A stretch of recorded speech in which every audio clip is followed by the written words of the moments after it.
An Oscar-winning dame's high-octane dream. A world-famous driver's subtle cameo. And what's Cardi B doing bailing out Vin Diesel? Here's everything you missed in the Fast and Furious films. The Fast and Furious franchise has come a long way since its debut in 2001. The story in the first film, The Fast and the Furious, comes from humble beginnings as it follows the journey of undercover cop Brian O'Connor, played by the late, great Paul Walker. The plot details how Brian infiltrates a group of competitive street racers run by Vin Diesel's character, Dominic Toretto, better known as Dom. For the most part, things seem to be going well for the young LAPD officer, aside from the fact that Dom's right-hand man, Vince, mistrusts Brian. He clocks him as a cop right away. Brian runs into further complications when he forms a true bond with Dom and begins developing feelings for his new friend's younger sister, Mia. When Brian comes to stop Dom and his crew from a car theft gone wrong, he helps rescue Vince, who's trapped on a truck. Unfortunately, Vince gets caught up in a wire that's cutting into his arm. Luckily, Brian is able to save him, and when Vince returns to the franchise in Fast 5, the scars from that ordeal are present on his arm. This small detail goes a long way to help encourage a sense of consistency in a franchise that doesn't always have the best continuity. Are you serious right now? Man, this is crazy! By the end of The Fast and the Furious, Brian has put his career in jeopardy by helping out Dom and his crew. He ultimately lets Dom go in order to stop him from getting arrested. Audiences learn in the next film, Too Fast, Too Furious, that this decision leads to Brian losing his job as an LAPD officer. Fast and Furious 6 really amps up the change of direction in the franchise. The familiar crew of street racers is now turned into the only hope to stop a criminal organization run by Owen Shaw, played by Luke Evans. Dwayne Johnson's character, Diplomatic Security Service Agent Hobbs, who once hunted Dom and his crew, has now turned to them for help in assisting with the other crew's arrest. According to Hobbs, the crew is similar to Dom's, and even enlisted the help of Dom's old girlfriend, Letty, who was presumed dead. By the end of the film, all is well for the Furious family. Hobbs has granted the entire crew pardons from the US government, allowing them to return to the home where the franchise first began. Letty has joined their team once more, and while she still suffers from memory loss, she and Dom are back together. At the end of the film, Tyrese Gibson's character Pierce has a brief exchange with Hobbs when he appears at their barbecue. Hey, Mia, you better hide your baby oil. I'm just playing. You better hide that big-ass forehead. I was just joking. As it turns out, Hobbs' crack at Pierce was improvised by Johnson. The scene was kept in the final cut due to its hilarious timing. It's no secret that Dwayne Johnson is one of the hardest-working entertainers in the business. In fact, according to Forbes, he was one of the highest-paid actors in 2022 due to his roles in the Furious franchise, Black Adam, and Red Notice, to name a few. However, before he made a name for himself in Hollywood, Johnson made waves with his wrestling persona, The Rock.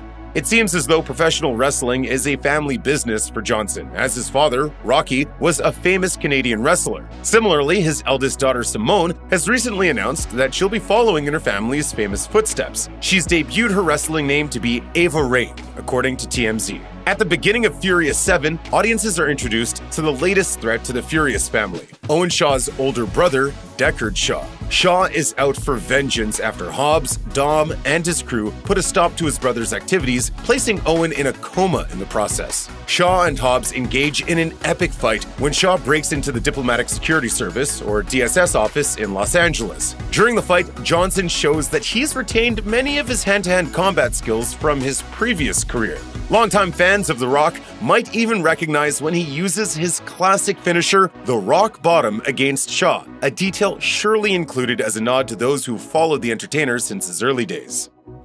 The Fast and Furious spin-off film, Hobbs and Shaw, digs deeper into the Shaw family's story. The movie introduces the character Hattie Shaw, the younger sister of Deckard and Owen. She is an MI6 field agent that has been relentlessly hunted by terrorist Brixton Lore. However, before Hobbs learns any of this, he spends some time interrogating her, as he believes that she's a criminal. At the end of his interrogation, he quotes the German philosopher Friedrich Nietzsche. There's more wisdom in your body than in your deepest philosophies.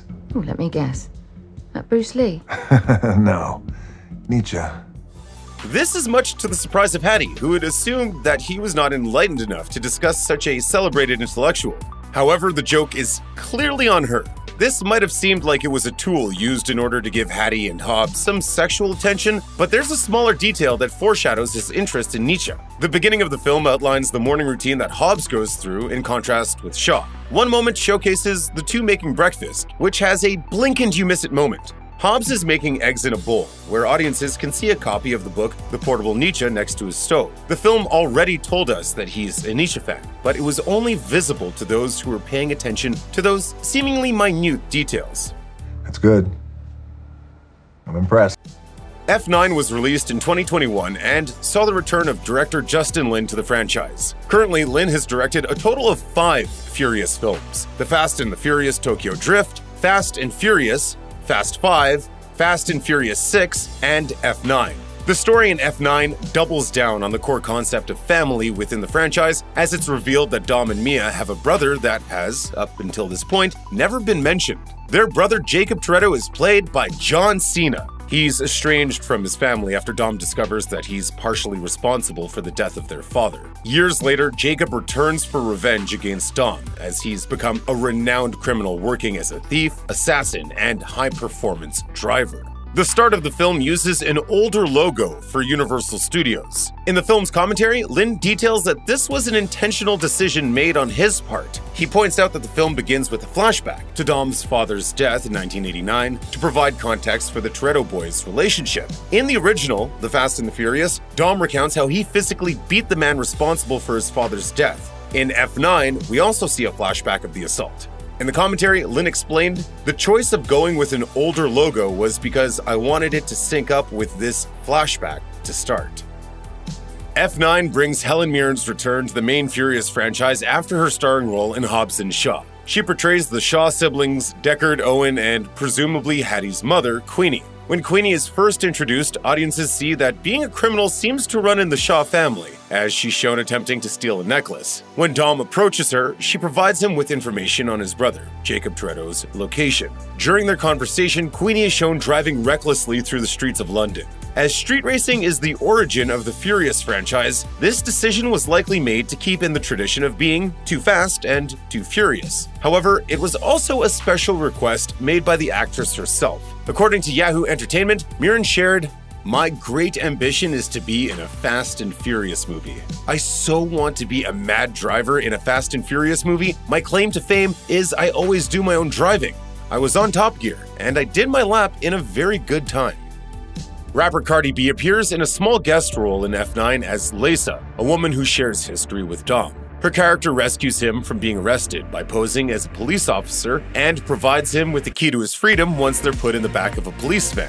While her connection to Dom may have seemed random at first, she does have a seemingly throwaway line that holds hidden weight to who her character is. In the film, she says that if it wasn't for Dom, she would still be stealing gas. This is a direct connection to Dom, Letty, and Han's time living in the Dominican Republic. In the 4th film of the franchise, Fast and Furious, those 3 characters live in the Dominican stealing gas to make a living. Their time here takes place after the events of the 1st film, when Brian lets Dom go rather than have him arrested. As he and Letty become wanted criminals, they leave the States and seemingly build a different crew. Clearly, Lisa was part of that crew for a short time. According to ET, Diesel revealed that Cardi B's character will return for the series' 10th installment, and that she will be expanded on even more. Discussing Lisa's future in the franchise, F9 director Justin Lin stated, "She's actually really embedded into the overall universe. She's been around for a long time, and this is just the first time we are seeing her, so I'm really excited to explore that character of her." The timeline in the Furious franchise can get a little murky. Although The Fast and the Furious Tokyo Drift is the 3rd film to have been released in the franchise, it actually takes place as the 6th in the timeline. This is because Sung Kang's character, Han, is introduced and seemingly killed in Tokyo Drift. At the end of the film, Dom appears for a race to honor the friend he thought he'd lost. At the time, Dom's appearance was a big deal, as this marked the return of Vin Diesel to the Furious franchise. As the Furious films continued throughout the years, it's shown that Deckard Shaw is responsible for Han's death in retaliation for what Dom's crew did to his brother Owen Shaw in Fast and Furious 6. But wait, there's more. The plot gets even thicker when it's revealed that Han didn't actually die. Instead, he went into hiding in order to protect a little girl. While the story of Han is a confusing one, there's a small but entertaining detail about his name that we can't get out of our heads. In Furious 7, it's revealed that his full name is actually Han Solo, a clever nod to Harrison Ford's iconic Star Wars character, Han Solo. However, director Justin Lin later revealed on Twitter that this is actually just an alias that Han uses, and that his full name still remains a mystery. No reward is worth this. The Fast and the Furious Tokyo Drift introduces drift racing into the franchise. Up until this point, the series was all about street racing, with a dash of police drama for good measure. Tokyo Drift is also the only movie in the franchise that does not follow Brian or Dominic. Instead, an entirely new cast gets introduced. The film also made the interesting choice to have most of the characters be high school students rather than adults taking part in criminal activities. In short, it's definitely the most divisive story to come out of the Furious franchise. A small scene in the film that holds a lot of weight is when audiences see a fisherman watching Sean as he embarrassingly attempts to drift for the first time. The fisherman is actually the real-life drift king, Keiichi Tsuchiya. According to an eagle-eyed Reddit fan, Tsuchiya helped popularize the art and toge driving, which also features heavily in the film. Surprisingly, few professional drivers have actually made cameos in the Furious franchise, so Tsuchiya's appearance sets Tokyo Drift even further apart from its counterparts.